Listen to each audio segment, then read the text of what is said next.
La Pyrénéenne, les fournisseurs manifestent et réclament leur argent à RFF. Don du sang, pourquoi les homosexuels n'ont pas le droit de donner depuis 1983. Rio Loco 2012, la lusophonie en fête jusqu'à dimanche.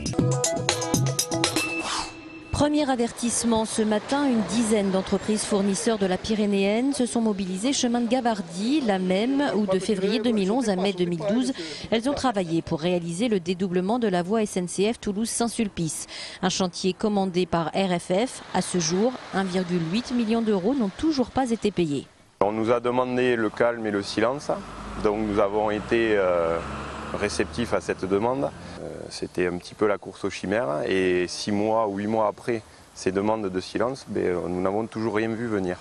Réduction du parc matériel, réduction du personnel. Les 16 entreprises qui ont travaillé sur ce chantier et ne sont toujours pas payées sont aujourd'hui complètement asphyxiées. Avec les intérimaires, nous étions à 12 salariés. J'ai été obligé de retomber à 6 salariés, donc faire partir les intérimaires, les contrats et le licenciement de certains personnels pour pouvoir faire face. Le collectif de fournisseurs ne compte pas s'arrêter là et prévoit d'autres actions plus fermes si rien ne bouge. Hasard du calendrier, en cet entre-deux tours des législatives, le président de région, Martin Malvy, a interpellé hier le ministre du redressement productif, Arnaud Montebourg, sur la situation urgente de la Pyrénéenne. L'entreprise de travaux publics est en redressement judiciaire depuis l'année dernière. Menacée de liquidation, elle attend toujours le paiement des travaux effectués pour le compte de la SNCF. Une vingtaine de salariés de la Poste ont manifesté ce matin devant la direction régionale située Barrière de Paris. Ils dénoncent une vague de suicides, 4 depuis le début de l'année au plan national, liées à des conditions de travail de plus en plus compliquées suite à des réorganisations de services et à des suppressions d'emplois.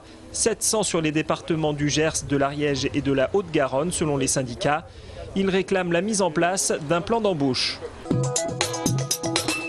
Une partie du personnel du Conseil général en grève. Ce matin, une centaine de salariés s'est regroupée devant l'institution pour réclamer un meilleur dialogue social. L'institution Conseil général se contente trop souvent des instances paritaires qui sont un minimum légal pour discuter de l'organisation du travail et des conditions de travail.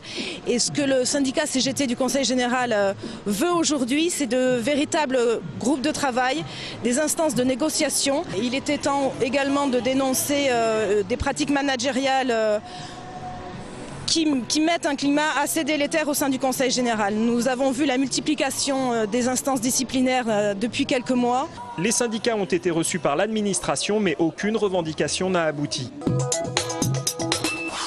L'Union européenne vient de donner son feu vert au projet Erasmus pour jeunes entrepreneurs porté par l'Eurorégion Pyrénées-Méditerranée.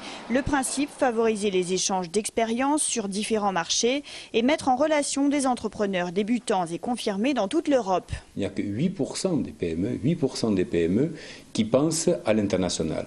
Or, les PME, vous le savez, les TPE fournissent l'essentiel de l'emploi.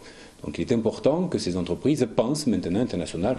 En Midi-Pyrénées, à Toulouse, il faut penser que Barcelone est beaucoup plus proche que Dunkerque.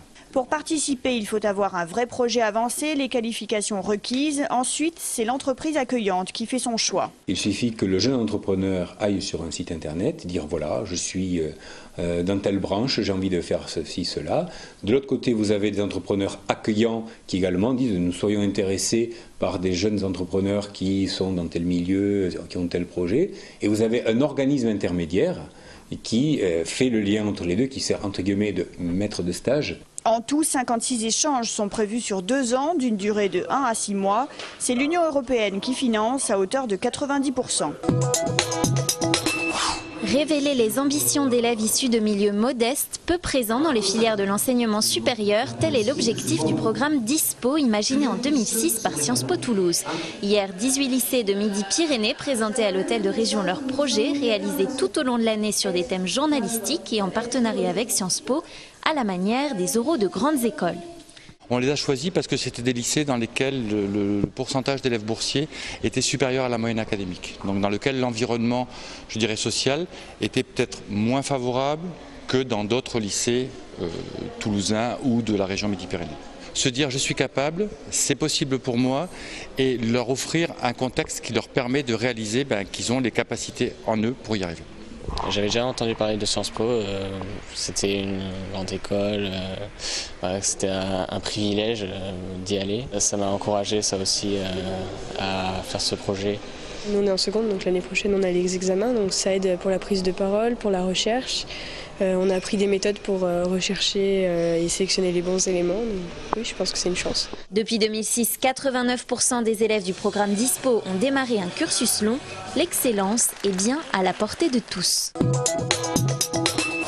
Aujourd'hui et demain, place du Capitole de midi à 19h. Si vous avez plus de 18 ans, moins de 70 et que vous pesez plus de 50 kg, vous pouvez donner votre sang. On attend entre 500 et 600 personnes par jour à qui on prélèvera en moyenne 480 millilitres de liquide rouge. Mais si vous êtes homosexuel, vous êtes considéré depuis 1983 comme une population à risque. C'est un décret ministériel et le dernier en date c'est celui de janvier 2009 qui est applicable à l'heure actuelle, qui nous régit toutes les contre-indications au don du sang. Il y a des contre-indications liées à la transfusion de ces cellules ou de ces produits sanguins à un receveur et donc ne pas lui transmettre essentiellement des microbes, des virus, etc. Aujourd'hui, la population gay de Toulouse met l'accent sur la différence entre orientation sexuelle et pratique sexuelle. Ils considèrent qu'une personne homosexuelle a des risques d'être contaminée par le VIH 20 fois plus élevés que les personnes hétérosexuelles. Il y a des pays comme l'Espagne, l'Italie, le Portugal qui ont levé l'interdiction. L'Angleterre l'a fait d'une façon différente aussi. Voilà. Donc il y a des pays qui ont levé cette interdiction-là et qui ne se trouvent pas confrontés à une contamination de l'eau sanguine. Les assos homosexuels ont ce jour interpellé François Hollande sur cette discrimination. Quand on sait qu'on manque de sang en France, et notamment dans notre région, où l'on a du mal à fidéliser la générosité des Midi-Pyrénéens sur l'année, avec cette loi, on se prive selon les collectifs homo de 25 000 donneurs.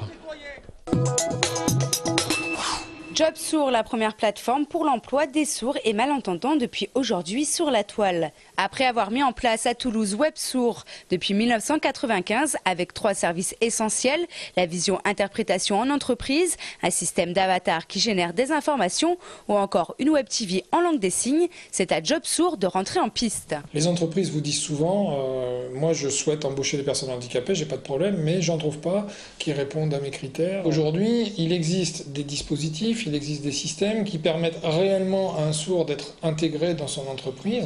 Et du coup, les entreprises qui n'ont pas de soucis à l'idée d'embaucher un sourd sont les bienvenues puisque on arrivera à intéresser des personnes sourdes à leur politique d'embauche. On les estime à 8% en France, soit près de 5 millions de personnes sourdes, avec un taux de chômage qui atteint 50 à 60% de cette population. Force est de constater que la surdité accentue l'exclusion sociale. Le site JobSourd compte bien changer la donne. Coup d'envoi hier soir pour Rio Loco à la Prairie des Filtres. Cette année, c'est les pays lusophones qui sont au rendez-vous pour cette première journée. Ferro Gaeta du Cap-Vert, Madre Deus du Portugal et un hommage à Cesaria Evora, chanteuse du Cap-Vert décédée en décembre 2011. Sur la programmation musicale, il y a 20 artistes. 20 groupes, mais après il y a des artistes plasticiens, il y a énormément c'est à peu près 200 artistes qui sont de la lusophonie de tous les pays. Du 13 au 17 juin 2012, des artistes d'Angola, Brésil, Cap-Vert, Guinée-Bissau, Mozambique, Portugal et bien d'autres encore vont chauffer les scènes de Rio Loco et faire danser les Toulousains. Moi je suis venue parce que c'est le rendez-vous de juin pour les Toulousains. Cette année exceptionnellement, il y a Madre Deus qui est venu, c'est très rare en France, donc on est obligé d'être là. Moi j'attends l'hommage à Cesaria Evora. Je suis portugais donc il fallait que je sois là aujourd'hui. Rendez-vous demain à partir de 18h30 avec Antonio Zambujo, Marisa, Gorwayne et Antonio Chainho.